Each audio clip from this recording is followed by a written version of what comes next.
नमस्ते दोस्तों, जागृति क्लासेज के ऑनलाइन प्लेटफॉर्म में मैं महेश पोइया आप सभी का स्वागत करता हूं। तो तैयार हो जाइए। एमसीक्यूज की जो सीरीज अपनी चल रही है, ये तीसरी सीरीज है राजस्थान आर्ट एंड कल्चर की। आज अपन ने जो तीसरा टॉपिक लिया है वो है लोक कलाओं से संबंधित है। किससे संबंधित है? राजस्थान की लोक कलाएं। राजस्थान की लोक कलाएं, इनसे संबंधित ये आज के एमसीक्यूज की सीरीज है। और लोक कलाओं से संबंधित पुराने जो एग्जाम में जो भी क्वेश्चन आ चुके हैं उनको मैंने लिया है, और आगामी जो एग्जाम है उनमें संभावित जो प्रश्न है उनको इसमें लिया है। संभावित प्रश्न जिनके आने की संभावना है एग्जाम में, तो लोक कलाओं से जितने भी मुख्य प्रश्न बनते हैं सभी को हमने लिया है। तो समझना है लोक कलाएं क्या होती हैं। कला यानी लोक कला यानी राजस्थान की जो कला है, पूरे राजस्थान में स्थानीय जो कलाएं होती हैं, जैसे कहीं अलग अलग कोई लकड़ी का निर्माण किया जाता है उसको काष्ठ कला बोलते हैं। कहीं पर जो है चित्रांकन किया जाता है अलग अलग लकड़ी पर, कांच पर, तो वो लोक कलाएं होती हैं। हर क्षेत्र की अपनी अपनी कला होती है, ठीक है। तो उन्हीं कलाओं से संबंधित हमने प्रश्न लिए हैं। तो इसमें पहला जो प्रश्न है अपना वो है, पट या कपड़े पर चित्रांकन को राजस्थानी में क्या कहा जाता है? पट या कपड़े पर चित्रांकन को राजस्थानी में क्या कहा जाता है? क्वेश्चन अपना है। यानी कपड़े पर कोई भी चित्र बनाया जाता है, कपड़े को पट भी कहते हैं। उस पर चित्र जो बनाया जाता है, उस चित्रांकन की जो कला होती है उस कला को क्या बोलते हैं? पहला प्रश्न यह है। पहला ऑप्शन है पड़ या फड़ कहते हैं, कावड़ कहते हैं, छापे कहते हैं, पाने या पाना बोलते हैं। ठीक, ये क्वेश्चन एग्जाम में कई बार आ चुका है, और सभी एग्जाम में, चाहे पुलिस हो, पटवार हो, एसआई हो, आरएस में, सभी में अगर आप पुराने क्वेश्चन पेपर उठा के देखोगे तो उनमें ये प्रश्न आपको मिल जाएगा। तो इसमें आंसर क्या होगा? कपड़े पर चित्रांकन को, चित्र बनाने की कला को बोलते हैं पड़ या फड़ कहते हैं। पड़ या फड़ बोलते हैं, ठीक है। कावड़, छापे, पाने क्या हैं? इन्हें आगे के क्वेश्चन इनसे संबंधित है, उनमें डिस्कस करेंगे। तो अगला जो हम लेते हैं, नेक्स्ट क्वेश्चन लेते हैं।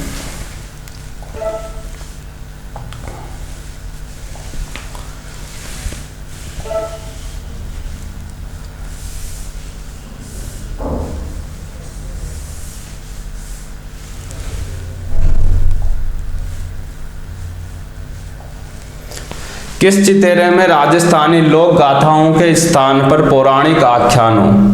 क्वेश्चन क्या है? किस चितेरे में नहीं है, सॉरी ये ने है।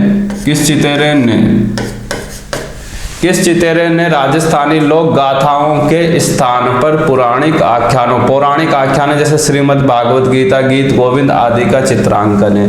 पहले क्वेश्चन को समझना बहुत जरूरी है। क्वेश्चन क्या कह रहा है, एक बार नहीं समझ में आता है, हम दो बार पढ़ के समझेंगे। ये चितेरा किसको बोलते हैं? चित्रकार को बोलते हैं। कि किस चितेरे ने राजस्थानी लोक गाथाओं के स्थान पर, यानी लोक गाथाओं से संबंधित चित्रांकन नहीं किया, उनके स्थान पर, लोक गाथाओं के स्थान पर पौराणिक आख्यानों का चित्रांकन किया है। तो पौराणिक आख्यान किससे? पुराण किससे? धर्म से, अध्यात्म से संबंधित हो गए। और धर्म लोक गाथाएं किससे? लोक गाथाएं तो हर क्षेत्र की अलग अलग हो गई, राजा महाराजाओं से संबंधित हो गई, जैसे महाराणा प्रताप, कुंभा और जो अनेक राजा, उनसे संबंधित। लोक देवता हो गए, तेजाजी वगैरह, इनसे संबंधित वो लोक गाथाएं हो गई। तो उनसे संबंधित चित्र न बनाकर उनके स्थान पर पौराणिक आख्यानों का चित्रांकन किया। यानी धर्म से संबंधित, जैसे श्रीमद् भागवत गीता, गीत गोविंद, इनका चित्र बनाया। तो ऐसा कौन सा चित्रकार है? श्रीलाल जोशी, प्रदीप मुखर्जी, देवीलाल सामर या उपरोक्त सभी? उपरोक्त सभी चौथा ऑप्शन है। देखो श्रीलाल जोशी, प्रदीप मुखर्जी, देवीलाल सामर, इन सभी का जो है स्थान अगर हम बात करें तो चित्रांकन से संबंधित है, कला से संबंधित है, ठीक है। और इसमें जो आंसर होगा वो होगा प्रदीप मुखर्जी का। क्या होगा? प्रदीप मुखर्जी एक ऐसा चितेरा है, यानी चित्रकार, जिसने पौराणिक आख्यानों का ही चित्र बनाया, ठीक है, चित्रांकन किया। नेक्स्ट में अगला क्वेश्चन लेते हैं। अगला तीसरा क्वेश्चन है अपना, पढ़ या फड़ चित्रित करने वाले को क्या बोलते हैं? पढ़ या पढ़ाई गया पहले कपड़े पर जो चित्रांकन किया जाता है। चित्र बनाने वाले को क्या बोलते हैं? यानी कपड़े पर चित्र बनाने वाले को क्या कहते हैं? चेजारा, चितेरा, उस्ताद, चित्रकार। ध्यान रखना है, चितेरा कहते हैं, चित्रकार नहीं बोलते। ठीक है, केवल कपड़े पर चित्र बनाने वाले को चितेरा बोलते हैं और बाकी जो सभी पर चित्र बनाए कपड़े को छोड़कर उसको क्या बोलते हैं? चित्रकार बोलते हैं। तो ये स्पेशली कपड़े के चित्रकार के लिए यूज है चितेरा, ध्यान रखना है। नेक्स्ट में अगला क्वेश्चन लेते हैं।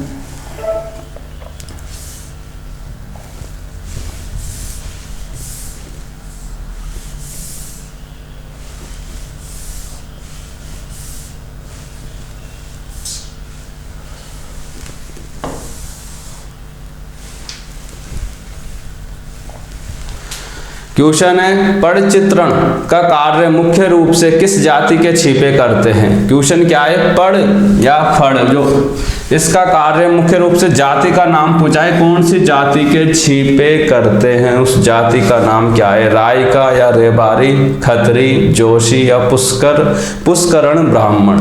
तो पड़ जो चित्रांकन का कार्य करते हैं, कपड़े पर चित्र बनाने का कार्य करते हैं, वो उसके लिए एक विशेष जाति है, उस जाति को बोलते हैं जोशी जाति। जोशी जाति के छिपे ये कार्य करते हैं पड़ चित्रण का। ठीक है, अगला देखते हैं नेक्स्ट में क्वेश्चन।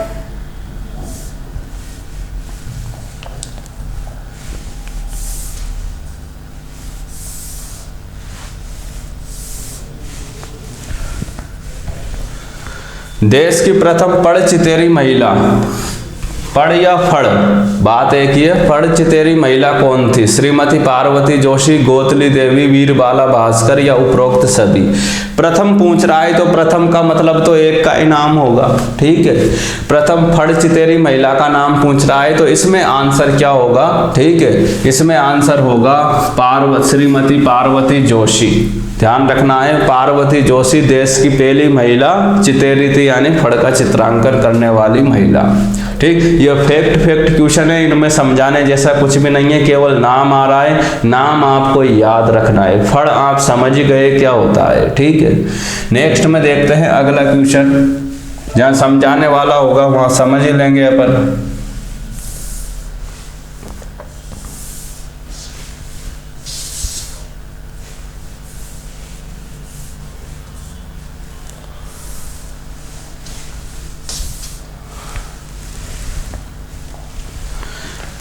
पड़ चित्रण में सर्वाधिक किस रंग का प्रयोग होता है? पड़ चित्रण में, फड़ चित्रण में सर्वाधिक किस रंग का प्रयोग करते हैं? अब रंग पूछ रहा है, देखो जो चित्रकारी की जाती है, लाल व केसरिया का, कत्थई व काला का, लाल व हरे का या पीला व लाल का, किसका ज्यादा प्रयोग किया जाता है? ठीक है, तो इसमें आंसर होगा लाल व हरे रंग का प्रयोग ज्यादा किया जाता है फड़ चित्रण में, चित्रकारी में। इन दो रंगों का प्रयोग, लाल और हरे का प्रयोग ज्यादा किया जाता है। रंग का नाम याद रखना है फड़ चित्रण में। ठीक, देखते हैं नेक्स्ट में। यह क्वेश्चन है अपना,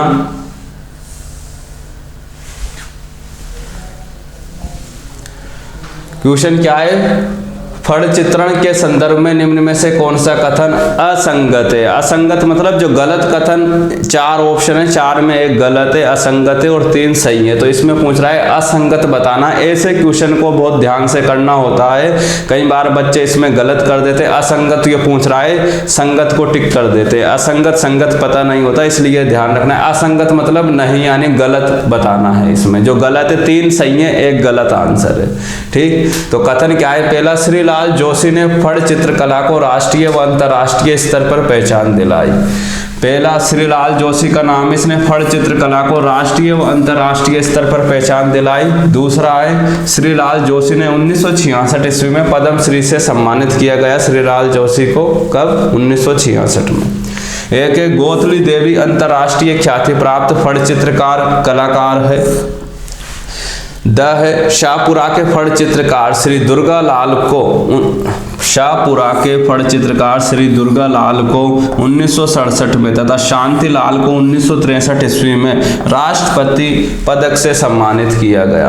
पहले तो ये क्वेश्चन बहुत इंपॉर्टेंट है, इसी एक क्वेश्चन में लगभग 4 प्रश्न बन रहे हैं। कितने प्रश्न बन रहे हैं? 4 प्रश्न बन रहे हैं और ये एक में ही मैंने समाहित किया है। तो ऑप्शन गलत वाला देखना है। श्री लाल जोशी फड़ चित्रकला को राष्ट्रीय अंतर्राष्ट्रीय स्तर पर पहचान मिली, बिल्कुल सही आंसर है।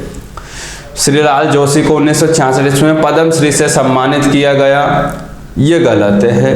गोतली देवी अंतर्राष्ट्रीय ख्याति प्राप्त फड़ कलाकार है, ये बिल्कुल सही है सर। और शाहपुरा के फड़ चित्रकार श्री दुर्गालाल तथा 1967 शांतिलाल को राष्ट्रपति पदक से सम्मानित किया गया। श्री लाल जोशी ये इसमें भी गलत है, बाकी ये 3 सही है।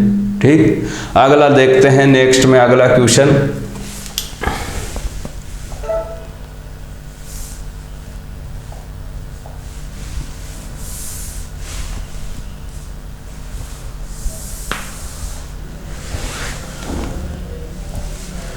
भैंसासुर की फड़ का वाचन किस जाति के भोपे करते हैं? क्वेश्चन है भैंसासुर। देखो फड़ अलग अलग लोक देवताओं की भी, पाबू जी की है, रामदेव जी की है, ठीक है, देव नारायण जी की है, अमिताभ बच्चन की भी फड़ है, ठीक, भैंसासुर की भी फड़ है। तो इनको पर्टिकुलर अलग अलग जातियां हर एक की करती है, जैसे देव नारायण जी, रामदेव जी, इनका पाबू जी अलग अलग जाति के लोग करते हैं। आगे क्वेश्चन में हम देखेंगे।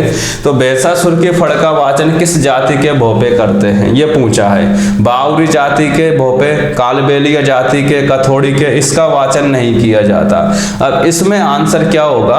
भैंसासुर की फड़ का ये तीनों नहीं करते, डी इसमें आंसर होगा, इसका वाचन ही नहीं किया जाता। फड़ तो है, तो एग्जाम में पूछा गया है ये कई बार, किस फड़ का वाचन किसी जाति के द्वारा नहीं किया जाता है, तो वो है भैंसासुर की फड़। आगे देखते हैं नेक्स्ट में क्वेश्चन।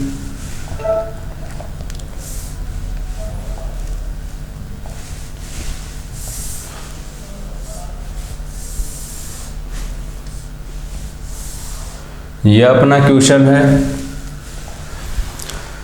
किस जाति के लोग जब चोरी करने निकलते हैं तब भैंसासुर की फड़ की पूजा कर शकुन लेते हैं? शकुन लेते हैं, शपथ लेते हैं, कौन सी जाति के लोग होते हैं?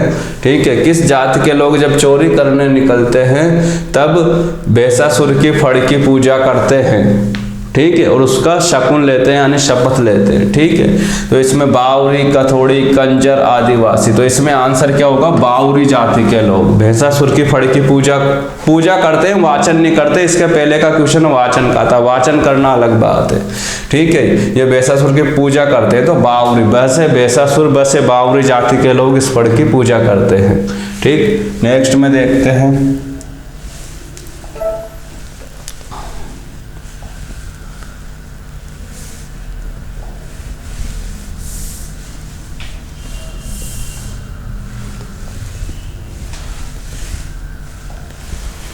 क्वेश्चन है निम्न में से किस फड़ का वाचन दिन में किया जाता है?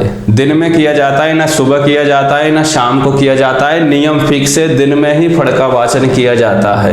बाकी जो और फड़ है उनमें ऐसा कोई नियम नहीं है। ठीक है, बाबू जी की फड़ का, रामदेव जी की फड़ का, देव नारायण जी की फड़ का, या रामदला व कृष्णदला की फड़ का। तो इसमें बाबू जी, रामदेव जी, देव नारायण जी की फड़ों के बारे में आपने काफी पढ़ा होगा, इनमें ऐसा कोई समय का बाउंडेशन नहीं है। इसमें केवल आंसर होगा क्या? डी, रामदला व कृष्णदला की फड़ का वाचन दिन में किया जाता है, ये फिक्स है बिल्कुल। आगे देखते हैं नेक्स्ट में।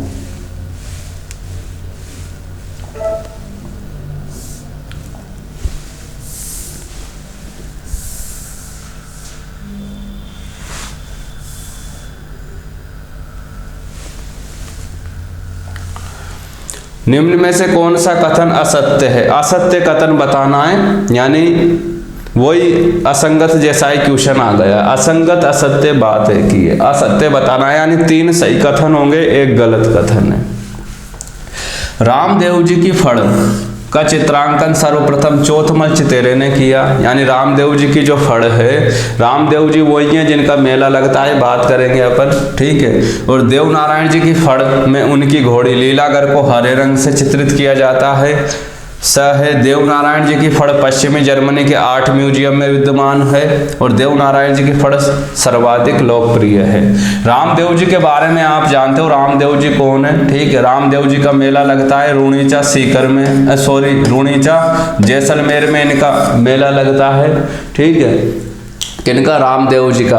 रामदेव जी की बात करें तो इनके बारे में काफ़ी आपने पढ़ा होगा। इन्होंने समाधि ली थी। इनके रात्रि जागरण को जंबा बोलते हैं, ठीक है। इनकी एक ध्वजा है जिसको नेजा बोलते हैं। क्या बोलते हैं? नेजा बोलते हैं। इन्होंने एक ग्रंथ लिखा। रामदेव जी राजस्थान के एकमात्र लोक देवता हैं जो कवि भी थे। क्या? कवि भी थे रामदेव जी। और कवि थे तो इन्होंने एक ग्रंथ को लिखा था 24 बाणियाँ। कौन सा ग्रंथ लिखा?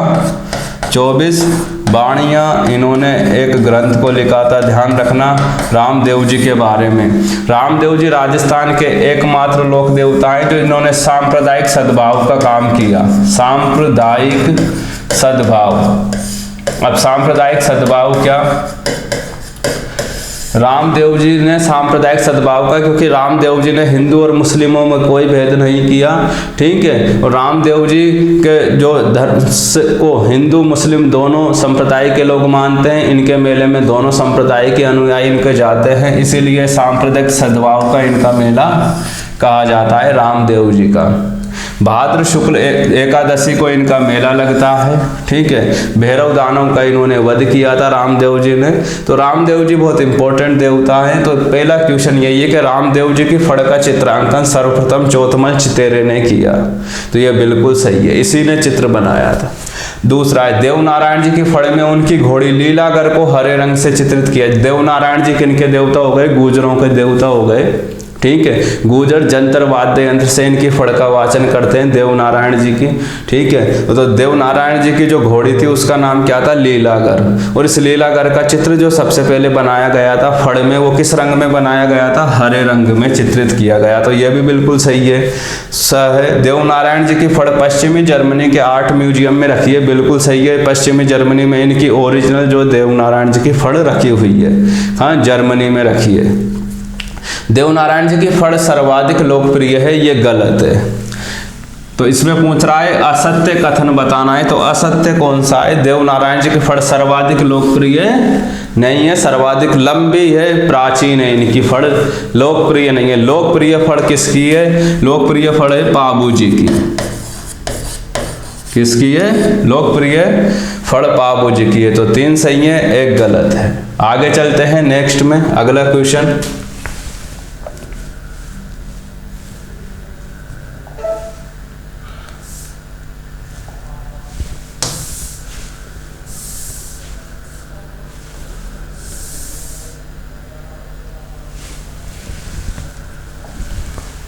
क्वेश्चन है भारत सरकार ने सर्वप्रथम देवनारायण जी की फड़ पर डाक टिकट कब जारी किया? डाक टिकट केवल कौन जारी करता है? भारत सरकार जारी करता है, ध्यान रखना। कईयों को यह भी पता नहीं है, डाक टिकट कोई सोचता है राज्य सरकार भी जारी करती है। राज्य सरकार का विषय नहीं है। पॉलिटी में आपने पढ़ा होगा, राज्य के विषय और केंद्र के विषय अलग होते हैं, समवर्ती सूची में विषय अलग होते हैं। जैसे शिक्षा, पुलिस और ये राज्य सूची के विषय, और भी अन्य केंद्र के विषय अलग होते हैं जिन पर केंद्र कानून बना सकता है। डाक जो टिकट है केवल केंद्र सरकार जारी करता है, और केंद्र सरकार यानी भारत सरकार ने डाक टिकट जारी किया है किस लोक देवता की फड़ पर? देवनारायण जी की फड़ पर। अब ये कब जारी किया गया? क्वेश्चन ये पूछता है। तो क्वेश्चन ये, इसका आंसर क्या होगा? 2 सितंबर 1992, याद रखना है। 2 सितंबर 1992 को इन पर डाक टिकट जारी किया गया। आगे देखते हैं नेक्स्ट में।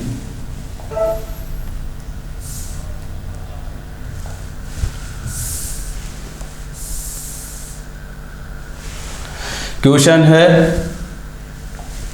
निम्न में से किस लोक देवता की फड़ सर्वाधिक लोकप्रिय है? किस लोक देवता की फड़ सर्वाधिक लोकप्रिय? तो सर्वाधिक लोकप्रिय की बात कर रहा है। ऑप्शन ए देवनारायण जी, पाबू जी, रामदेव जी, गोगा जी। इससे पहले मैंने बताया था, तो लोकप्रिय फड़ में आएगा क्या? पाबू जी की फड़ सर्वाधिक लोकप्रिय है। पाबू जी कौन है? पाबू जी के बारे में बात करें तो पाबू जी जो है मारवाड़ से संबंधित है, जोधपुर मारवाड़ से संबंधित है। पाबू जी को ऊंट का देवता भी कहा जाता है। किसका? ऊंट का देवता कहा जाता है। अगर हम राजस्थान में बात करें, ऊंट लाने का श्रेय, सबसे पहले राजस्थान में ऊंट लाने का श्रेय किनको है? पाबू जी लेकर आए थे। ऊंट के बीमार पड़ने पर किस देवता की पूजा की जाती है? ऊंट के बीमार पड़ने पर पाबू जी की पूजा की जाती है। रायका या रेबारी जाति के भी लोक देवता हैं पाबू जी। कौन सी जाति के? रायका या रेबारी जाति के ये लोक देवता हैं पाबू जी, ध्यान रखना है आपको, ठीक है। तो पाबू जी की फड़ सबसे ज्यादा लोकप्रिय है राजस्थान में। ठीक, चलते हैं नेक्स्ट में।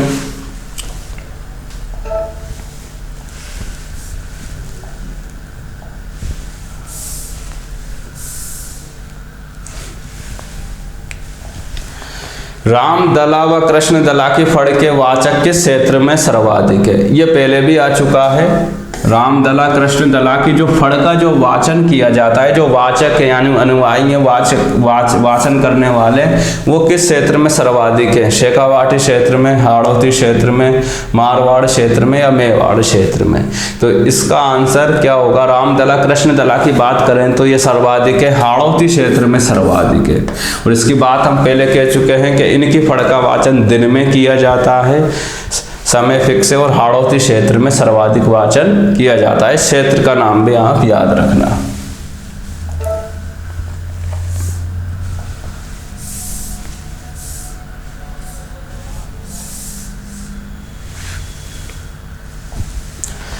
काष्ठ कला, काष्ठ यानी काष्ठ लकड़ी को बोलते हैं। काष्ठ कला यानी लकड़ी से बनाई जाने वाली चीजें, लकड़ी की कलात्मक वस्तुओं का निर्माण, इसी को काष्ठ बोलते हैं। लकड़ी से जो बनाई जाती हैं वस्तुएं। हेतु कौन सी स्थान?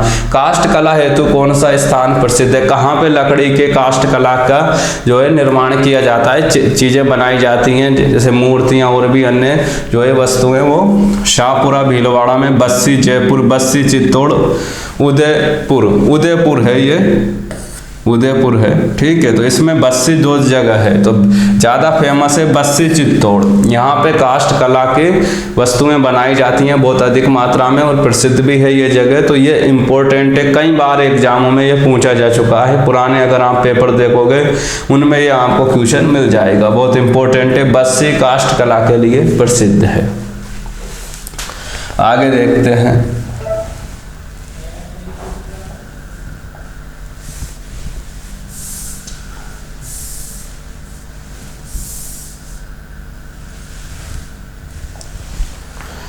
प्राचीन व मध्यकालीन काष्ठ शिल्प की अनुकृतियों के लिए कौन सा स्थान प्रसिद्ध है? क्वेश्चन क्या है? यानी प्राचीन काल से संबंधित, मध्य काल से संबंधित काष्ठ शिल्प यानी लकड़ी की जो वस्तुएं बनाई जाती हैं, वो काष्ठ यानी लकड़ी निर्मित शिल्प की अनुकृतियां, आकृति में विभिन्न आकृतियों में वस्तुएं जो बनाई जाती हैं, उनमें कौन सा स्थान प्रसिद्ध है? यानी प्राचीन काल से संबंधित, मध्य काल से संबंधित किस क्षेत्र में जो है लकड़ी की वस्तुएं बनाई जाती हैं? तो कौन सा क्षेत्र प्रसिद्ध है? बस्सी, गलियाकोट, सुजानगढ़ या जालोर? तो इसमें आएगा क्या? जालोर। ध्यान रखना है, क्वेश्चन समझना है अपन को, क्वेश्चन क्या बोलता है उस हिसाब से।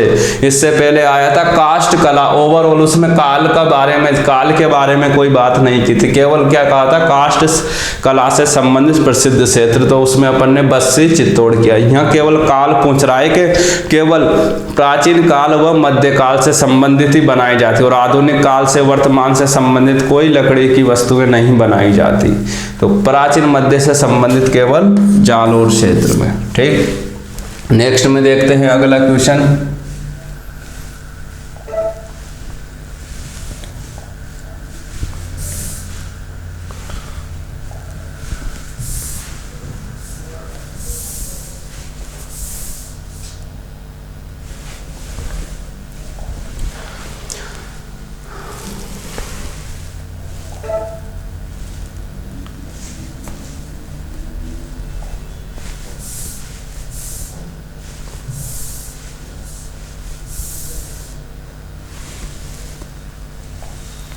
चंदू जी का गढ़ा, चंदू जी का गढ़ा बांसवाड़ा तथा बोड़ीगामा डूंगरपुर स्थान किसके लिए विख्यात है?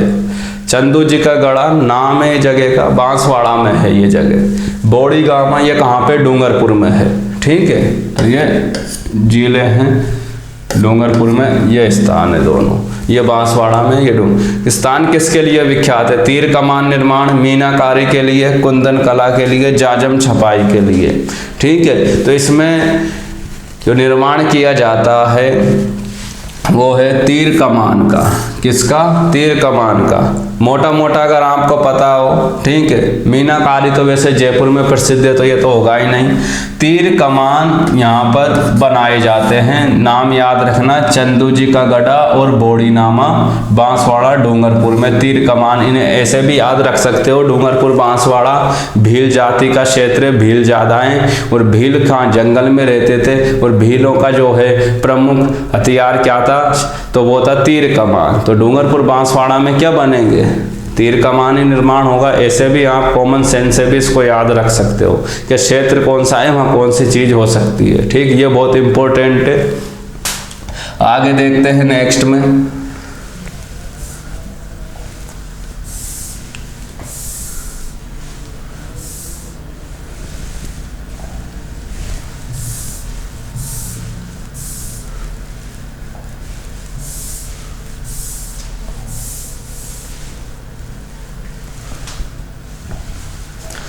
कठपुतली को नचाने वाले किस जाति के लोग होते हैं? कठपुतली का नाम सुना होगा आपने, लकड़ी की इनकी बनाई जाती है, पर्दे पर जो है पौराणिक कथाओं से इनसे संबंधित वहाँ नृत्य करवाया जाता है। ठीक है, जो कलाकार वो काम करते हैं। तो ये पूछ रहा है कठपुतली को नचाने वाले किस जाति के होते हैं? जाति पूछ रहा है, जो कठपुतली के का जो खेल दिखाते हैं, जो कला का प्रदर्शन करते हैं। नाइक जाति के, रेवारी, नट या भाट या कामड़।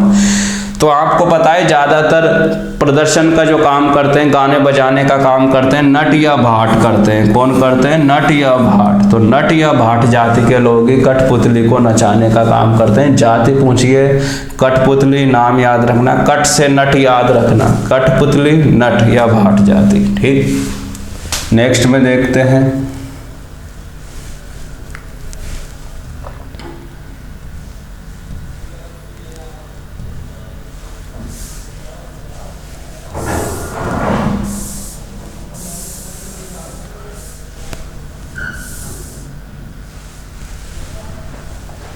क्वेश्चन है, कठपुतली नाटक में पुतलियों के सूत्रधार को क्या कहा जाता है? कठपुतली नाटक में पुतलियों के सूत्रधार को क्या कहा जाता है? खेरादी, स्थापक, सुथार या हलकारा? ठीक है, क्वेश्चन क्या है उस पर जोर देना है। कठपुतली नाटक में पुतलियों के सूत्रधार को क्या कहा जाता है? जो पुतली जो उनको नचाने का काम करता है, पतले जो है कपड़ा होता है, पर्दा होता है, उस पर हाथों से पकड़ के, उसको क्या बोलते हैं? वो दिखता नहीं है वैसे, ठीक है, कठपुतलियां हमें दिखती हैं पर्दे पर, तो वो जो करता है, खेल दिखाता है, कला का प्रदर्शन करता है, उसको क्या बोलते हैं? उसको बोलते हैं खेरादी, स्थापक, सुतार या हलकारा। तो इसको बोलते हैं स्थापक। ध्यान रखना, बहुत इंपॉर्टेंट है, स्थापक कहते हैं। अगला नेक्स्ट में अगला क्वेश्चन है,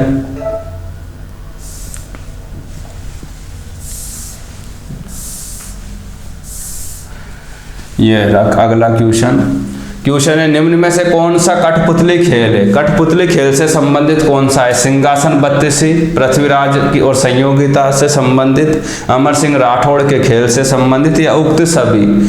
तो कठपुतली खेल मतलब दिखाया जाता है, तो मैंने आपको बताया कठपुतली पौराणिक कथाओं से संबंधित, लोक कथाओं, लोक कथाओं से संबंधित प्रदर्शन किया जाता है। जैसे सिंहासन बत्तीसी सुना होगा, गुप्त काल में एक राजा हुआ प्राचीन भारत में, कौन? सिंहासन बत्तीसी, जिससे संबंधित है। जिस राजा का नाम क्या था? चंद्रगुप्त द्वितीय। क्या नाम था राजा का? नाम चंद्रगुप्त द्वितीय। कौन से वंश का था? गुप्त वंश का था। ये कौन से वंश का था? ठीक है, गुप्त वंश का था। दोबारा देख लेते हैं, चंद्रगुप्त द्वितीय राजा का नाम था। समझना इस चीज को आराम से। चंद्रगुप्त द्वितीय कौन से वंश का था? गुप्त वंश का शासक। ठीक है। इस चंद्रगुप्त द्वितीय के पास 9 रत्न थे। कितने रत्न थे? 9 रत्न। 9 रत्न की अगर हम बात करें, ध्यान रखना, 9 रत्न प्राचीन काल में गुप्त वंश में चंद्रगुप्त द्वितीय के समय था। 9 रत्न मध्य काल में अगर हम आते हैं तो मध्य काल में 9 रत्न किसके पास थे? मध्य काल में 9 रत्न अकबर के समय थे। ठीक है, तो ये ध्यान रखना है। तो प्राचीन काल में 9 रत्न थे। इन 9 रत्नों में से एक इसके पास था बेताल। ठीक है, क्या नाम था? बेताल इसके पास था। बेताल एक जादूगर था। ठीक है, और इसके दरबार में रहता था। ठीक है, इसको सिंहासन बत्तीसी क्यों बोलते हैं? तो बेताल क्या है कि इसको कहानियां सुनाता है। क्या? बेताल इसको कहानियां सुनाता है, कहा जाता है 32 कहानियां सुनाता है बेताल चंद्रगुप्त द्वितीय को।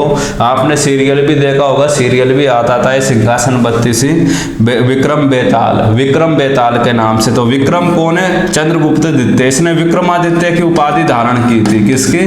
विक्रमादित्य की उपाधि धारण की। विक्रमादित्य की उपाधि धारण करने वाला पूरे भारत का या विश्व का सबसे पहला शासक था चंद्रगुप्त द्वितीय। अगर इस उपाधि की बात करें, विक्रमादित्य की उपाधि, इतिहास में कुल 18 शासकों ने इस उपाधि को धारण किया था। विक्रमादित्य की उपाधि कितने शासकों ने? 18 शासकों ने। सबसे पहले चंद्रगुप्त द्वितीय ने, जो गुप्त वंश का था, और सबसे अंत में इस उपाधि को धारण किया था हेमू ने।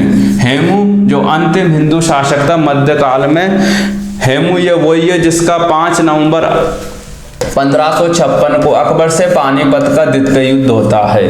पानीपत का द्वितीय युद्ध, पानीपत का द्वितीय युद्ध में जो 1556 को होता है, अकबर का जो संतक था बैरम खां इसको पराजित कर देता है, हेमू को दिल्ली से, और इसकी हत्या कर देता है, और फिर मुगल शासन की पुनः स्थापना हो जाती है। ठीक, तो अंतिम हिंदू शासक जिसने इस उपाधि को धारण किया हेमू, और पहला हो गया चंद्रगुप्त द्वितीय। तो ये इनकी कहानियां बताई जाती है कि सिंहासन बत्तीसी में वो क्या क्या कहानी सुनाता है। ठीक है, आगे देखते हैं। पृथ्वीराज संयोगिता। अब ये तो सब परिचित ही होंगे। पृथ्वीराज चौहान तृतीय जो थे, चौहान वंश के शासक, अजमेर दिल्ली के शासक थे। इनका विवाह हुआ था संयोगिता जो कन्नौज के शासक जयचंद की पुत्री थी। ठीक है, पिताजी प्रेम कहानी जो इनकी थी उसके अगेंस्ट थे, खिलाफ थे। पिताजी जयचंद नहीं चाहते थे संयोगिता का विवाह पृथ्वीराज से हो। तो इनकी जो लव स्टोरी थी दोनों की, वो उसमें काफ़ी जो है मतलब एक ट्रेजेडी है। ट्रेजेडी कैसे है? मतलब युद्ध संघर्ष है इसमें। ठीक है, किस प्रकार ये संयोगिता को प्राप्त करते हैं, शुरुआत में क्या रहता है, विवाह के बाद क्या होता है। ठीक है, ये सारी जो है उस कहानी से संबंधित इसमें जो है कठपुतली के माध्यम से प्रदर्शन किया जाता है दोनों की प्रेम कहानी का। अमर सिंह राठौड़ की बात करें अपन, तो अमर सिंह राठौड़ कहाँ थे? जोधपुर में, बीकानेर में। लेकिन अमर सिंह राठौड़ कहाँ का था? ये बीकानेर का शासक था। कहाँ का था? बीकानेर का शासक था। तो इसके खेलों के बारे में, ठीक है, इसमें प्रदर्शन किया जाता है, खेल का ये शौकीन था। ठीक है, तो इससे तो ये तीनों का प्रदर्शन किया जाता है कठपुतली में। ठीक, आगे चलते हैं, नेक्स्ट में अगला क्वेश्चन लेते हैं। तो उपरोक्त सभी इसमें आंसर होगा कठपुतली खेल में। ठीक,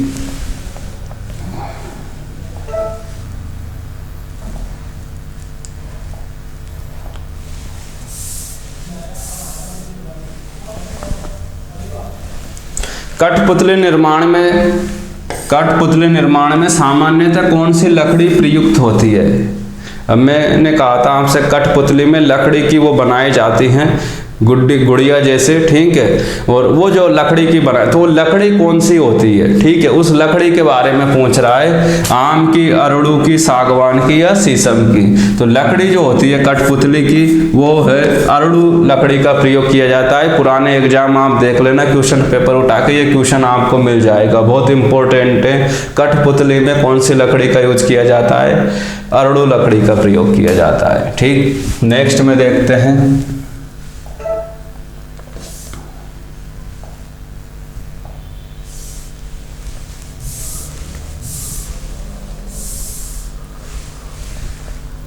बाईसवां क्वेश्चन है, कावड़ को किस रंग से रंगा जाता है? कावड़ को किस रंग से रंगा जाता है? हरे से, लाल से, पीले से या नीला से? अब कावड़ क्या होती है? कावड़ की अगर अपन बात करते हैं तो ज्यादातर ये जैन समुदाय के या जैन जो साधु संत होते हैं, क्या जैन धर्म के जो साधु संत होते हैं कावड़ को बनाते हैं, और ये लकड़ी से बनाई जाती है। लकड़ी के पात्र बनाए जाते हैं कावड़, जिसमें बैठ सके, बड़े बड़े पात्र बनाए जाते हैं लकड़ी के, ठीक है, जैन साधु संतों के द्वारा उनको कहा गया है कावड़। और कावड़ में पूछ रहा है किस रंग के होते हैं? हरा, लाल, पीला, नीला। तो इसमें होगा लाल रंग। कौन सा होगा? लाल रंग कावड़ में जो है प्रयोग किया जाता है। नेक्स्ट में देखते हैं,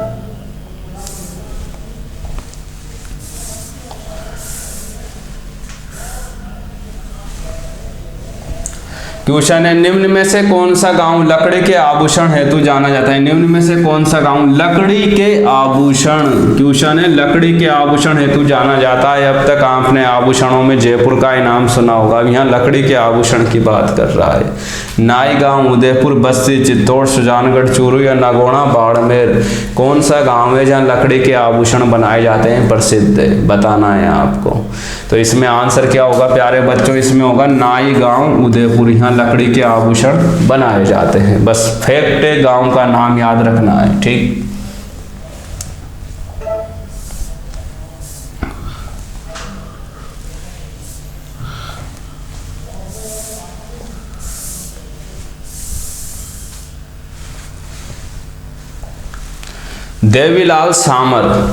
देवीलाल सामर ने किस कला को अंतरराष्ट्रीय स्तर पर पहुंचाया? कौन सी कला से यह जुड़ा हुआ था देवीलाल सामर, और इसने उसे अंतरराष्ट्रीय स्तर पर पहुंचाया? क्वेश्चन ये है, पहले क्वेश्चन को समझा करो, बहुत इंपॉर्टेंट है। पिछवाई कला से, कठपुतली से, गोदना से, मांडड़ा से। तो देवीलाल सामर की अगर अपन बात करें तो ये कठपुतली कला से जुड़ा हुआ था। किससे? कठपुतली कला से, और इसको इसने अंतरराष्ट्रीय स्तर पर ख्याति प्रदान की, ठीक है। तो ये से नाम याद रखना है, जो भी कलाकार अंतरराष्ट्रीय स्तर पर किसी कला से जुड़ा हुआ है या राष्ट्रीय स्तर पर, उसका नाम जरूर पूछता है। तो देवीलाल सामर का संबंध किससे है? कठपुतली से, ठीक। नेक्स्ट में देखते हैं,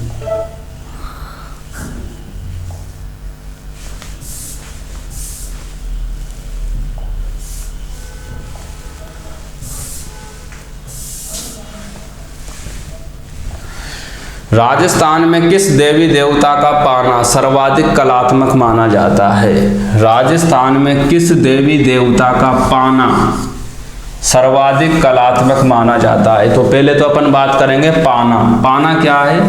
दीपावली पे आपने जो आता है त्योहार, उस पर सुना होगा लक्ष्मी जी का पाना, गणेश जी का पाना। तो पाना किससे बना होता है? पहले तो किससे? लकड़ी या कागज से? तो पाने कागज से बने होते हैं। किससे?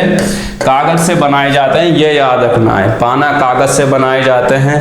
अब ये देवी देवताओं के होते हैं अलग अलग, लक्ष्मी, गणेश जी, तेजाजी, रामदेव जी, सभी के, ठीक है। तो इसमें पूछ रहा है सर्वाधिक कलात्मक, कला की दृष्टि से सबसे जो है प्रसिद्ध है, ठीक है, तो वो कौन सा है?